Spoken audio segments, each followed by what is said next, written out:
Hello.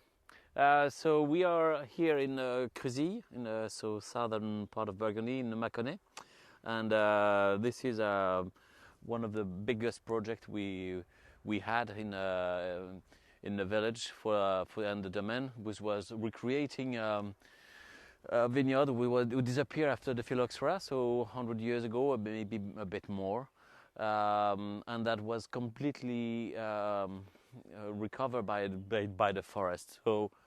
So it's about a 10 years project to recreate the vineyards on that scale, which is for 1 year or two you need to clear up all the forest and or the abandoned land, and then you have to recreate agricultural soil, which is another year, and then you need to restart planting, and so that will take a minimum of 3 or 4 years to replant the vineyards, and then to have a good wine, you have to wait at least for 10 years for the vines.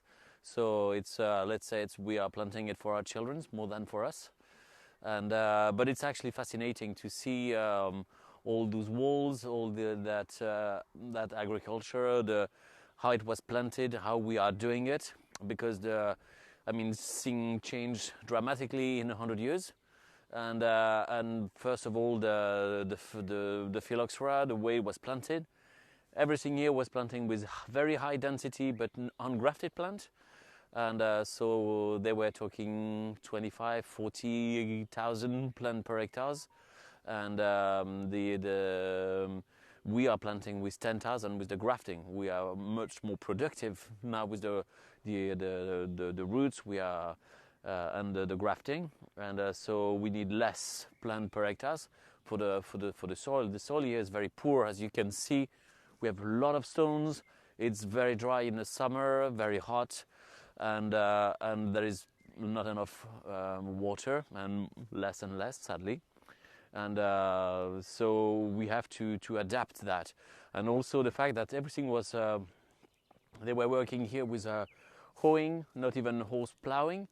So there is not enough soil at some point, because that was when you hoe, you don't need a lot of soil, and so we have to put some more earth. So the only way we could find was actually to sacrifice another land next to it, and then bring the earth here and recreate the soil. So it's a kind of a big project, but it's a fun project, and